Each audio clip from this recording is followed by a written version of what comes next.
This video will provide you with an overview of how to mix audio using the Allen Heath GLD-80 mixing surface in a television studio environment. This video will not be covering how to set up the surface. Instead, we're going to assume that the console is already installed in an existing television environment and simply ready for use. Before you are ready to mix audio, get to know your workstation. The show's rundown and script can be loaded here. You'll want to become familiar with all audio sources ahead of time, such as who is talking when, where is there music needed in the show, what graphics have sound effects or stingers tied to them, and what media servers are being used to transmit both picture and sound. Become familiar with the monitor wall layout that's been set up for your reference as the program's audio engineer. In this view, we can see every live studio camera source as well as any input that could have a sound effect tied to it, such as the two animation engines, clip servers, and external media players. The talent's microphones will either be at their stations out in the studio or in a drawer to the right of the sound desk. Make sure each has a fresh battery with at least 2 bars. The amps for the powered control room and studio speakers should be on and preset, as should each of the wireless mic receivers. Now it's time to turn your attention to the audio mixing console itself. The first thing you'll want to do is turn the board on if it isn't already. The power switch is located on the back left side. It will then boot.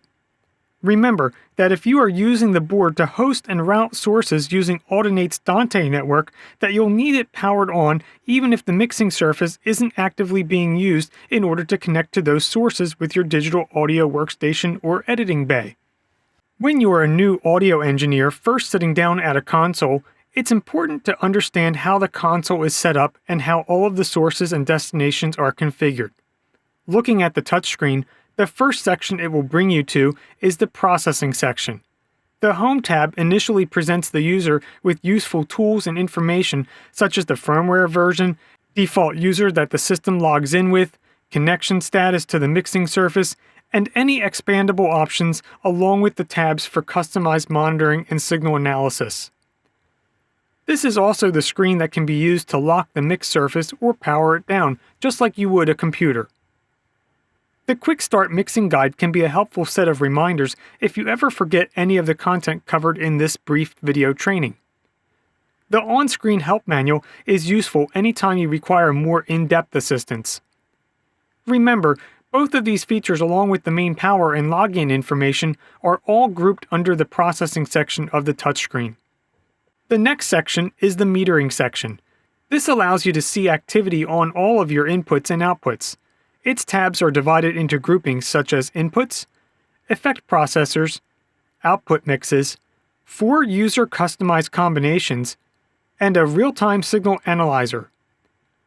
Custom 1 has been programmed to display an exact copy of the default setup on the mixing surface, mirroring both the inputs and the sends for the typical broadcast production in this particular environment. Custom 2 shows only the main broadcast out send level. The effects rack is the next touchscreen section. This is where the effect sends and returns can be assigned to do things like pitch shifts and reverb. Since those aren't necessary in a news-style presentation, you'll see nothing is assigned there, so skip that section. I/O stands for Input and Output. The I/O section features 6 tabs. The first is for a digital snake, and since you can see it says no device, that means there is none connected. The same goes for the next tab marked Digital Snake Expander. Note it is gray, another easy way to tell it's not in service. The next tab is the Surface Expander. Notice how this one's display came alive with color. Thanks to the way the console and its connections are configured, you can easily see that 3 of the talent's mics are plugged into inputs 41 to 43 on the back, and another is used for a Talkback mic. Music sources can either come from an aux cable or USB. On the output side, you can see how the console has the main recording out left and right plugged into outputs 21 and 22. The monitor wall in the control room is then fed from outputs 23 and 24, and the USB also has the ability to record the show's audio mix. There is also a separate device listed on this screen, and that's the expander. You can see this device is connected and that it contains 8 additional XLR-style inputs. These are for playback sources from media servers and microphone inputs. There are also 3 outputs in use, sending stereo audio to both the audio desk and studio monitors. The I/O In tab shows all of the ports that can be assigned to channels on the surface. But unlike the physically connected devices like you saw in the previous tab, these are accessible over an audio network protocol designed by Alternate called Dante. In this case, the expansion card supports 64 inputs and outputs. The inputs displayed here actually come from a much larger mixing solution in an adjacent space, the Performing Arts Center, and gives an audio engineer in the studio the ability to connect to inputs from the DLive console located in the theater so that a separate mix can be made just for viewers at home rather than attendees in the hall. The I/O Out tab shows what is assigned as an output over Dante, and in this case, you can see that the vocal booth's mic on input 39 from the expander has been assigned. That's the piece that helps take the connection and passes it through to all of the nonlinear editing bays. The final monitor output tab is not in use since the studio doesn't utilize monitors in that fashion. Moving down, scenes allow a user to capture a specific snapshot of an audio mix for easy recall.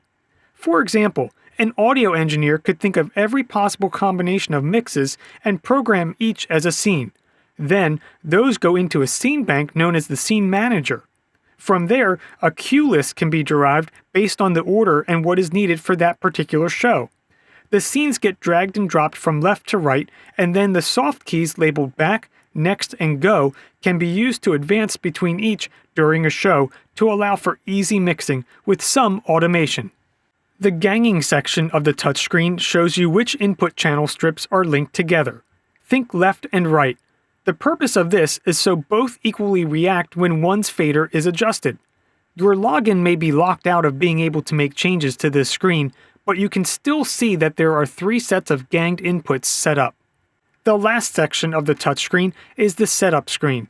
You should never really have to make any changes here, but here is a quick overview just in case.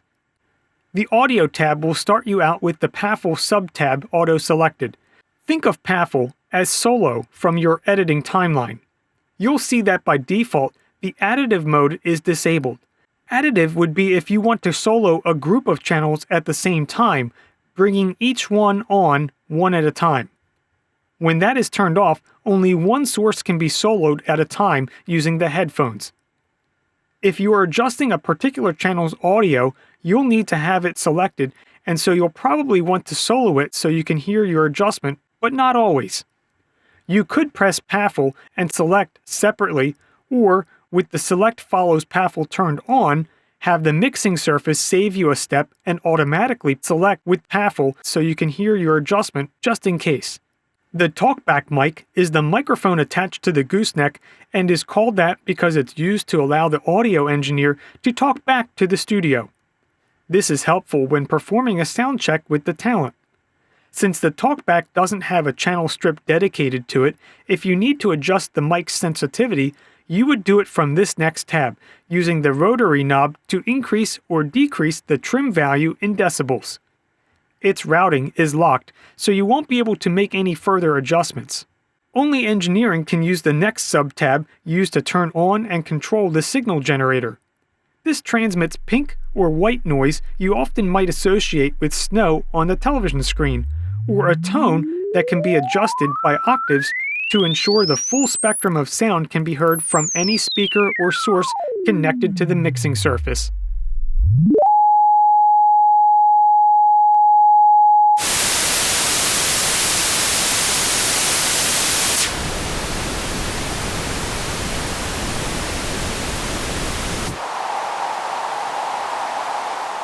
Automatic mic mixer allows for logic gate technology to be used where the console will automatically switch on and off mics from any of the 44 inputs.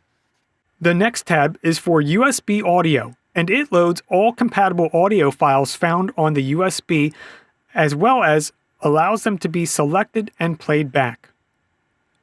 A graph additionally shows how much remaining space is on the USB device, which can be helpful for those using the USB device to record a program's audio. The USB port a device is plugged into doesn't matter. Audio sync can be checked from the next subtab and should always display a green check to indicate that the sync is locked. The I/O subtab indicates that it is assigned to the installed Dante card by Aldernate. The next setup tab is for various controls, the first being channel strip assignment. Since this won't need to be adjusted, your user will probably be locked out of making any changes on this screen. Colors and channel names can be adjusted on the Name and Color tab.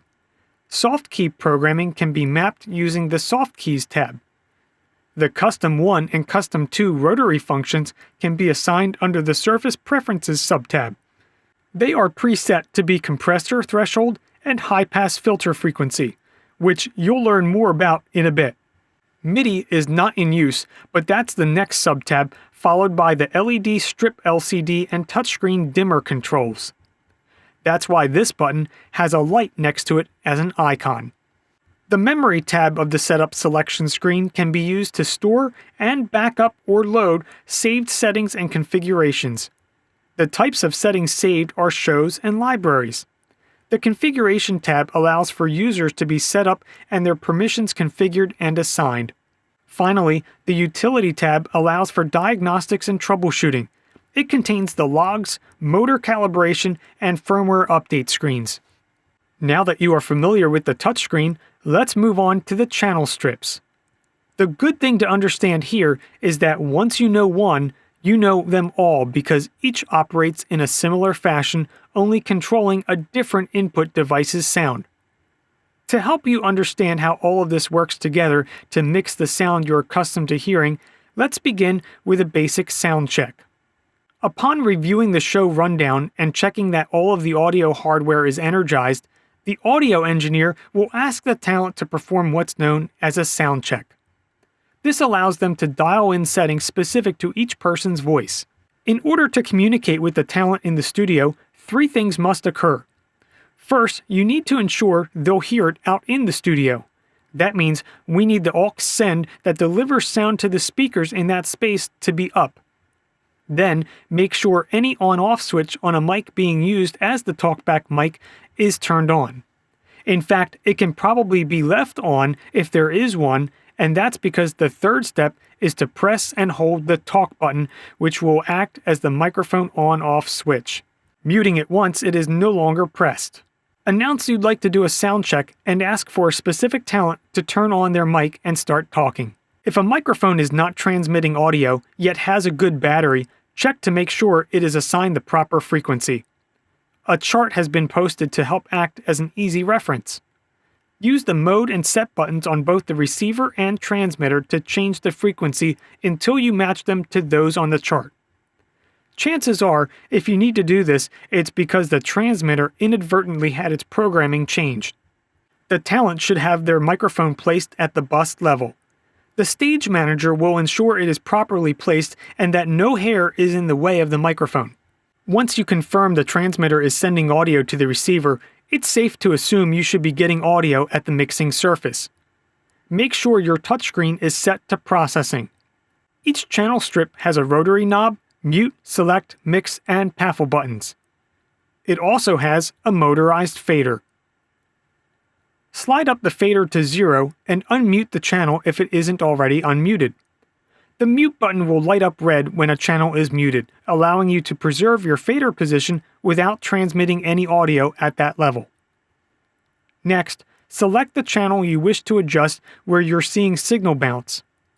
You can either put on the headphones and baffle it, or make sure the audio desk speakers are powered on and their aux send fader is positioned to unity or 0. When you selected that channel, you connected all of the rotary knobs and controls to the left of the touchscreen and told them to control the audio that's assigned to that channel strip. The gain is used to adjust the overall loudness. Only the vocal booth microphone requires phantom power, so there is no need for 48 volts here. Listen to how it makes the audio louder or quieter. Boom. A long pole with a microphone attached.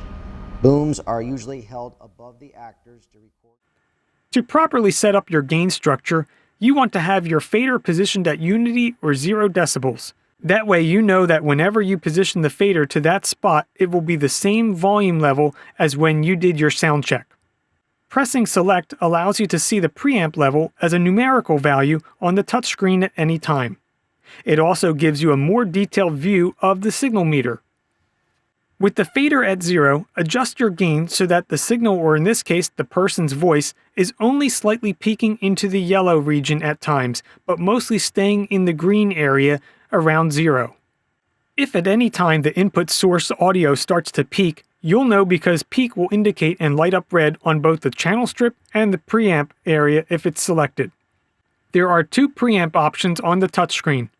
The default is to have the preamp on the surface selected, but trim can also be selected, which then lights an amber light above the rotary knob.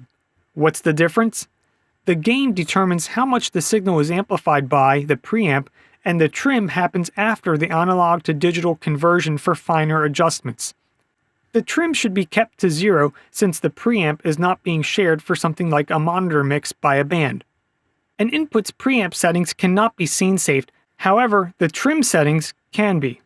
To the right of the preamp is the parametric EQ section. These rotary knobs allow you to control the tonality of the audio, enhancing the signal's quality. To enable them, press the In button. Then press Select to switch the touchscreen display to show the EQ settings. The top 4 knobs adjust 4 zones of frequency, ranging from lows on the left to mids in the middle and highs on the right. How much you increase or decrease each area is based on the gain rotary knobs beneath them.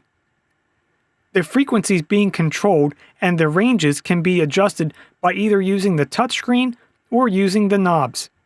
If using the knob, turning it to the left or right affects the target frequency, and pressing it down while rotating it adjusts how targeted or widespread you wish to make your adjustment.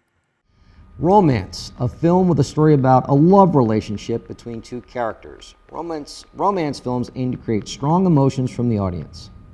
Examples: The Notebook, Gone with the Wind, and The Fault in Our Stars. Science fiction, a film that involves futuristic technology, aliens, monsters, heroes, space, and things from... You can store your settings as a preset once you like how you have them dialed in if you think you might want to recall them from the system library at a later date. On the left, you'll see a sweeping line that seems to roll off the lows. That's called the high-pass filter, hence the abbreviation HPF. Just like the EQ, you can turn it on by selecting In. And if you still happen to be on the PEQ tab of the touchscreen, you'll see just what portion of the overall sound field it is affecting. Otherwise, selecting it returns you to the preamp section. Have you ever been seated in an auditorium where the speaker is popping their P's into the microphone as they speak?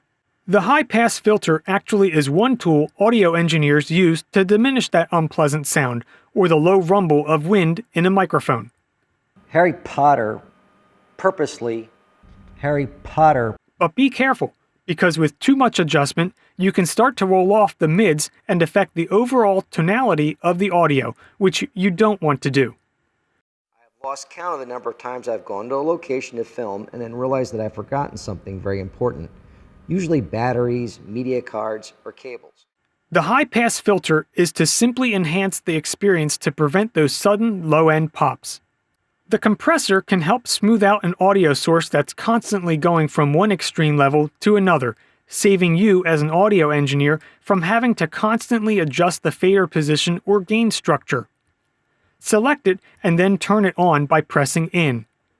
The idea behind a compressor is that whenever a signal is too strong, the compressor can be used to push back and stop the audio level from going beyond a certain value. Gain reduction like this is especially helpful for package audio where different edits and segments will be recalled from the same clip server and audio source during a show.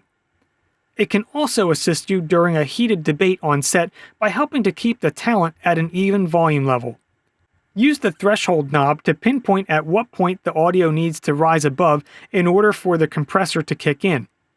Use the ratio knob to adjust how much compression is applied. Pressing down on the compressor knob and then rotating will allow you to raise the amount of compressed sound to the fader, known as output gain. There are different types of compression.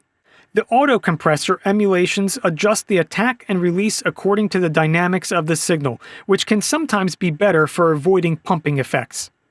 Ask your audience, that is, ask people you know who watch your sort of film, what would they like to see? Some may give you the start of an idea that you could develop into a story. There's a story out there. Many films are based on true events.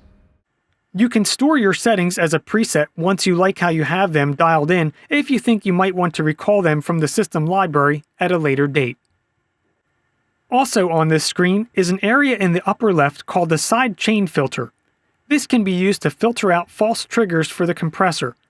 Extreme settings can be used to achieve de-essing, where you might want to compress just a range of high frequency to reduce vocal sibilance. The noise gate can automatically cut a signal out when it drops below the threshold level. This is useful if you wish to keep a talent's mic on when they aren't speaking so that it doesn't pick up the talent adjacent to them as that person speaks. Any whispering from the crew or the talent that's not speaking, or the rustling of papers at the desk while its fader is up and the channel is unmuted. This feature is more commonly used when mixing a band's drum set or mixing a noisy instrument such as a guitar or a keyboard that's not being played. Take a listen to how it works. Think about who can help you make your trailer, who will act, who will help you film. It's also okay to ask people to help you write or come up with the ideas. I've written a lot of films with a writing partner, which is great. One of us may come up with an idea and the other will throw it in more ideas and the story builds from there. No idea is a bad idea. You can store your settings as a preset once you like how you have them dialed in if you think you might want to recall them from the system library at a later date. Routing allows you to select which group the signal is sent to, but may be locked out for your user, and so it is nothing you need to be concerned with. The rotary knob for each channel can be assigned any one of 4 functions at a time. Those functions are gain, pan, custom 1, and custom 2. Remember, earlier we reviewed that custom 1 is set to the compression threshold and custom 2 is set to the high-pass filter. Keep in mind that for either of those to work, they must be enabled by engaging the in buttons. We also previously reviewed what gain is. That leaves only pan as a new concept in this section. Pan controls how much of that channel's audio is sent to the left or right speakers. When centered, an equal amount is sent to both the left and right stereo audio channels. A stereo music source input such as the USB channel strip assigned input should be panned in the center, but a source you want to make stereo that comes in as 2 separate inputs, like we learned earlier when reviewing the input arrangement, can be forced to become stereo. An example of this would be the clip and hyperdeck players. Each features a separate left and right XLR audio cable that gets connected to the audio mixing console. Therefore, we want to ensure the left channel is panned all the way to the left and the right channel is panned all the way to the right. Keep talent microphones centered on both left and right channels. We've been adjusting settings for channels on Bank 1, Layer A. There are 4 layers of channels, but for your typical program, all of the sources will be on Layer A. All of the sources on Bank 1 show inputs. Bank 2 also has 4 layers. Bank 2 has been mapped to show mostly outputs in its layers. For example, there are 3 groups of speaker outputs on Layer A in Bank 2. They control sending the main audio mix to the monitor wall, audio desk, and studio. There is a 4th output, and that's the main broadcast output that sends audio to the production switcher and master control, where it is embedded into the SDI video signal and captured for live streaming and recording. Each of these 4 faders should always be kept at 0 or unity, though it's okay to reduce the 3 group outputs if the volume level makes it hard to hear important communications happening in the studio or control room. When mixing for a show, you'll want to ensure the faders are up and the channel strips are not muted. If you select each, you will see that the EQ is flat. This is desirable so that any change you make at the input source level has a direct effect on what's actually captured. Otherwise, you could be adjusting just the sound that comes out of your local speakers and not what the audience hears at home. If you press the mix button on each of the group channel strips, you'll notice that the words group and on are displayed on the inputs in bank 1. That indicates which input is assigned to a particular group. For example, the talent's microphones are assigned to be on in the control room's monitor wall sound group, but not in the studio. This way there is no chance for feedback, and since they are there, they don't need to hear themselves. But what is routed to the studio speakers are the media player's audio, so that the talent can hear the segments as they are broadcast. If you wanted to change this assignment, you would select the mix of the group you wish to add an input to, and then hold down the Assign button and press the corresponding channel's Mix button to assign it. However, you'll find that it doesn't work if your login is locked out of that feature.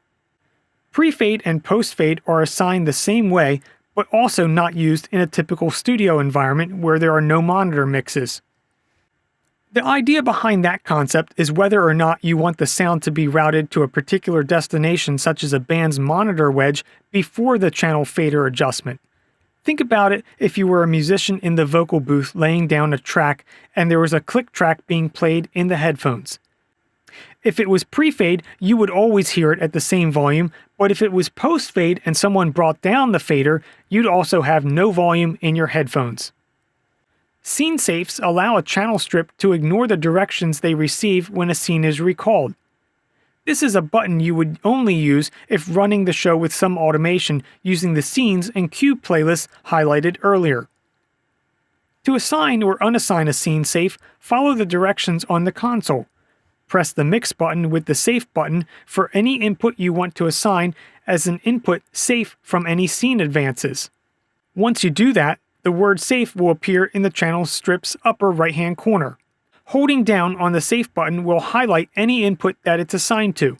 Just look for the blue mix light to illuminate. Freeze in layers is helpful if you need to pay attention to a particular channel strip and don't want to lose access to it when switching between layers A through D if mixing a larger program.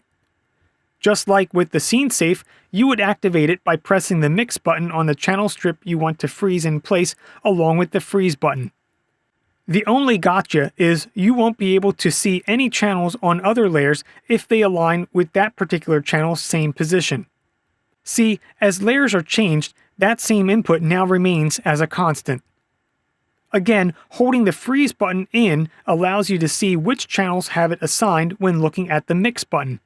The GEQ fader flip allows the faders to become the graphic equalizer, but you may be locked out of that feature if it doesn't do anything. The graphic EQ is used to control the EQ of the main out, and in this case, since the audience will be listening on their own devices, you want them to have control over their own EQ settings, so all you're interested in doing is sending a flat signal, since you aren't directly monitoring just the broadcast mix. That's why you want both the broadcast and audio desk graphic EQ settings to be flat, so that any adjustments you make to the channel strips are true adjustments. This will give you the confidence of knowing that those changes are being heard everywhere equally. One side note, because the vocal booth is used by the reporting teams, you may wish to always leave the booth soloed or the PAFL on to ensure the headphones in that room are allowing the person doing the voice work to hear themselves. The headphone adjustment level for PAFL is located right beneath the two headphone inputs next to the touchscreen controls. When mixing a show, you'll want to zero out the gain and turn off all of the compressor and parametric EQ settings during your sound check. Then turn them on one by one and dial in those settings that you wish to apply. Pay attention to the talent that is talking. If two talents are in the studio, keep the main talent who is scheduled to present at the normal level and bring down the talent standing by. This way, if they interject, you can quickly bring them in rather than cut them on with the mute button, sneaking the audio much like you would when working in post-production and smoothing out your sound. This also prevents the person's mic who is standing by from picking up the room tone at the same level, creating unnecessary extra noise in the background of your audio mix. Always isolate who is speaking. Listen to the difference. This is what it sounds like when one person is speaking at the anchor desk and the microphone for the other talent sitting next to them has its fader equally up as high. This is what it sounds like when one person is speaking at the anchor desk and the microphone for the other talent sitting next to them has its fader at a lower level. Know when music should be brought in underneath as a pad or a bed. You may want to get familiar with the show elements so that you know how soon it is safe to bring up a source after it's been used. Clip players are a good example of this. You can generally find it safe to leave them up, but you may occasionally need to adjust and mix their audio. While clips are playing, you may find it helpful to use the custom Rotary compression knob to quickly adjust the clip's compression so that your program audio level sounds even. Remember that even though they may be ganged, you still have to apply the same settings to both the left and right channels of each clip player. So if you make a gain adjustment, you make that adjustment twice. Ideally, your talent should be presenting at the same volume level as the pre-recorded segment audio. Remember to have each talent perform a sound check. This isn't just so you can ensure the mic is working, it's also a chance for you to gauge how to adjust their gain and other settings. To cue up music using the USB onboard audio player that's integrated with the mixing surface, press the play icon in the bottom right corner of the touchscreen. That will bring you to the familiar USB playback control you saw earlier when taking a tour of the setup screen. Then, just make sure you have that channel's fader strip ready. It is possible to record and play audio from the same USB at the same time, but remember, the recording will be based upon the main broadcast outmix. This is a helpful way to listen to your mix later if you wish to email it to yourself or have as a backup. Practice makes perfect, and while it may be intimidating at first, you'll soon realize it's not that complicated to mix a great sounding program. Use the help screen by pressing the question mark in the corner of the touchscreen anytime you want to learn more about a specific function or page. When finished, if there is no chance of a voiceover being recorded in the vocal booth for the rest of the day, you can assume it is safe to power down the mixing console. Be sure to have all of the inputs down and then select Processing, Home, Power Down. It will then perform a safe shutdown and tell you when it is okay to power off the console using the switch on its rear.